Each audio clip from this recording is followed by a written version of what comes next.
I'm Lee Moore. I'm Rob Moore. And this is the Chinese Literature Podcast. Rob, today we're doing another poem in our Weird Poetry series. What could be weirder than a Scottish-style ballad written in English about the Taiping Rebellion? I'm going to say nothing. In some ways we set the bar a little too high for ourselves with that being the first in the series, because that's pretty freaking weird. Although, I mean, if we really wanted to dig, I'm sure we could find a ton more stuff. But today's poem, I wouldn't say it's weirder, but it's a notable entry for a couple of reasons. One, and you're going to talk about this in a second because you're the one that did the translation, it's an acrostic.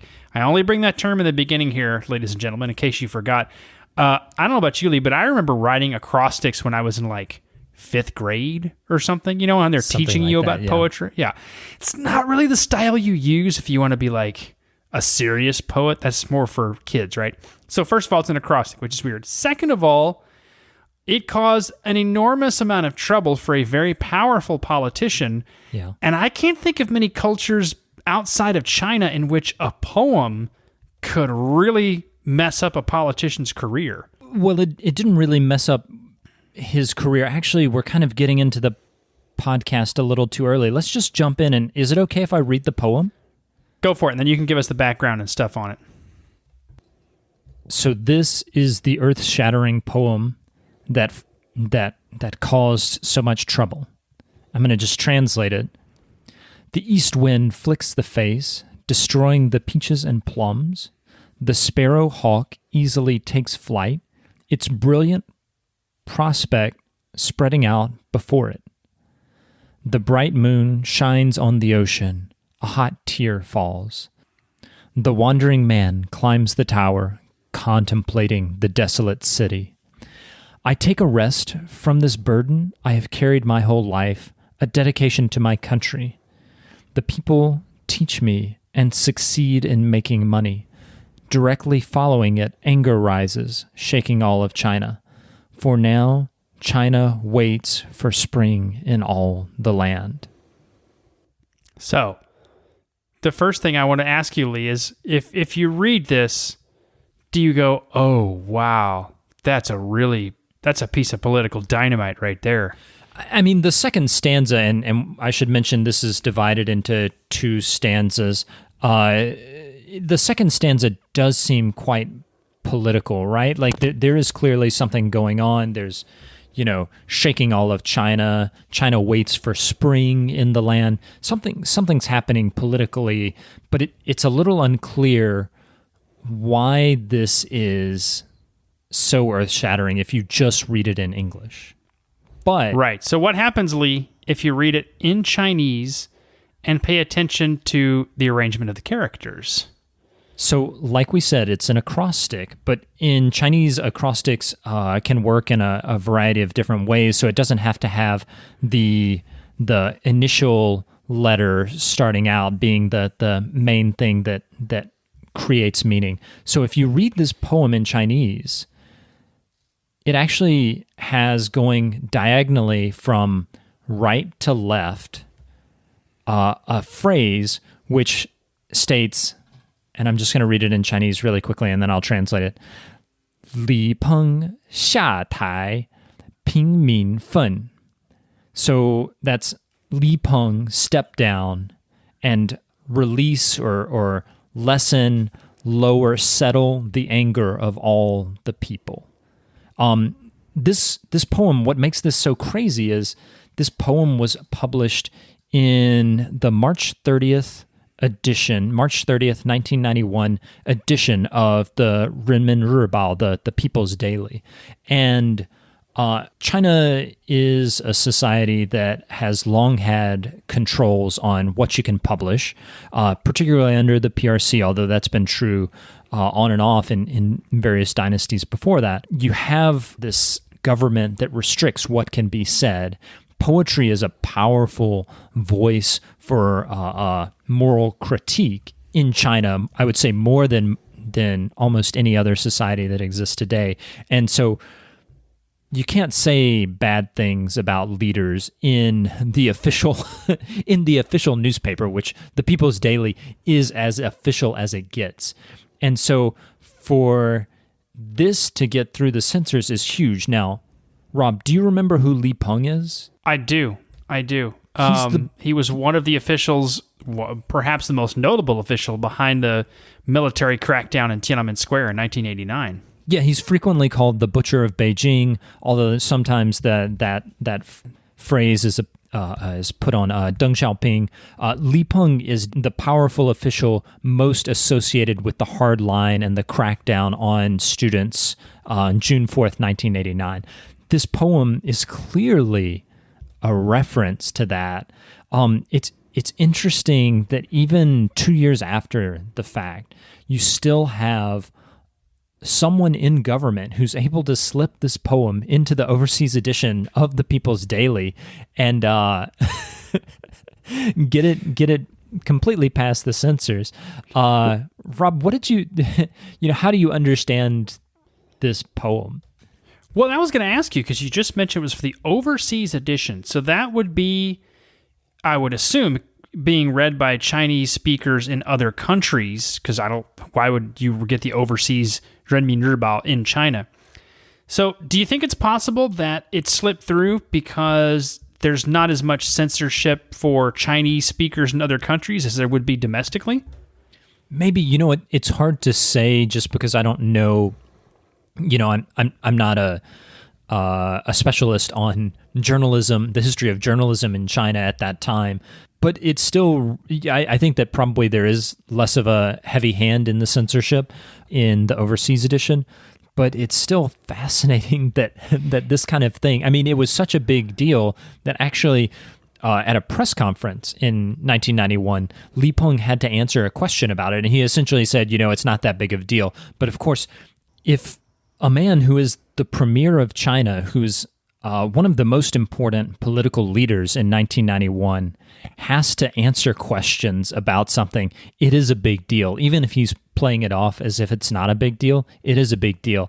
And definitely the post-1989 China censorship actually the censors came down with a much stronger hand. They really cracked down hard after 1989. 1992, Deng Xiaoping goes on his famous Southern tour, and things open up a bit, though they never open back up like they did in the 1980s. This poem for me, I wanted to do a podcast on it just because I find it so interesting. Not that it's a good poem aesthetically, but it's interesting as an artifact of the politics of the time, a kind of time capsule of Chinese censorship in 1991 and the way that people were still angry about Tiananmen, even people in the government. I when I was teaching, I taught students from the PRC who would tell me, we don't really know that much about 1989, but the government did the right thing, and that's pretty clear. That was kind of how the Baling Ho that I taught, or the Jiuling Ho. I guess I taught more Jiuling Ho. Baling Ho and Jiuling Ho are just people from the generation born in the 80s, and Jiuling Ho is people from the generation born in the 90s. The students who I taught who were born in the 90s, that they had a very vague concept of the Tiananmen Square massacre, and essentially they agreed with the government's verdict. So it's interesting to see that even at this time, after 2 years of thinking about it, but when it's still super raw, you have people in the government who are willing to risk their jobs and protest it in this most poetic way and this most Chinese way. I mean, Chinese poetry is defined by its politics. I think, Rob, when we did that Song Dynasty series, we talked about Wang Anshi and Su Shi and how important poetry was to their duel. I think Su Shi actually got banished partially because of his poems. The emperor wasn't happy about the critiques of the emperor's economic policy that Su Shi was using his poetry to critique. So again, it's fascinating to see this long tradition continuing. And it's still there, and I find that fascinating too. Poetry, as I think we've talked about quite a few times on the podcast, undergirded the civil service exams for most of China's history. And by most of, we're talking thousands of years here, not like a couple of decades, right?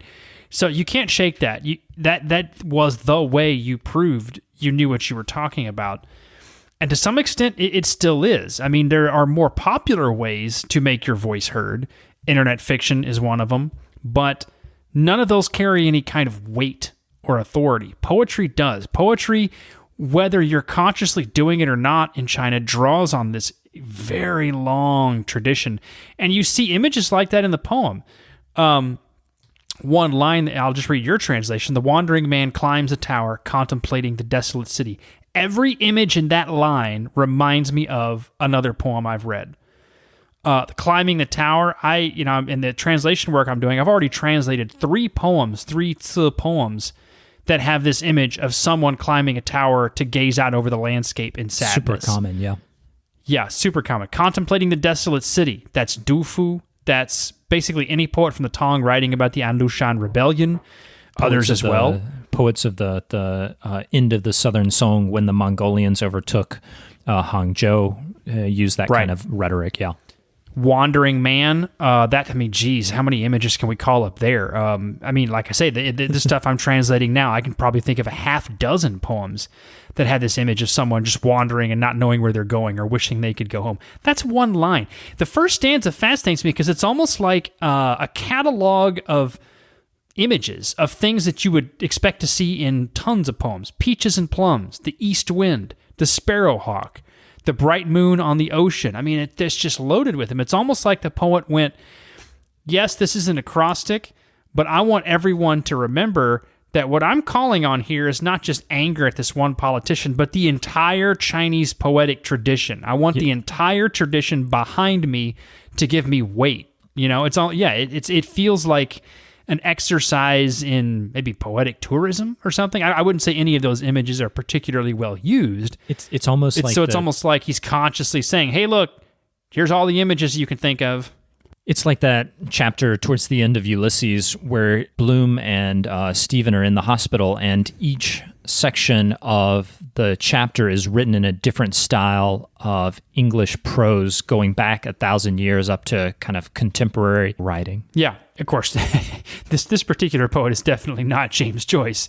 This isn't a particular, I like the way that you're calling it kind of poetic tourism. I think that's absolutely right. This poet, and we don't know the author's name or anything else about them.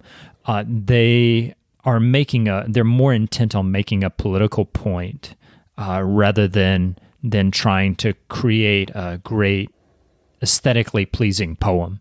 The peaches and plums, like the name in Chinese, Li, one of the most common surnames, Li, is actually the word for plum. So that's clearly why this poet is deploying that particular image. It's not just because, the peaches and plums, peaches go back, you're right, to the Shi Jing, the book of poetry, the earliest existing collection of poetry that we still have from Chinese literature. So we're talking about, 800, 900 BC. So clearly, I think this author is trying to do this poetic tourism that you mentioned, but also there's something else going on. I mean, they're trying to make a political point, and they have to use particular words to do that. Right, and it's fascinating because, if we're going to think of this as poetic tourism, the second stanza feels like the tour is now around communist poetry or poetry from the Maoist era, because dedication to my country, the people teach me, that alone is like, that's pretty much everything in Maoist China. But they also succeed in making money.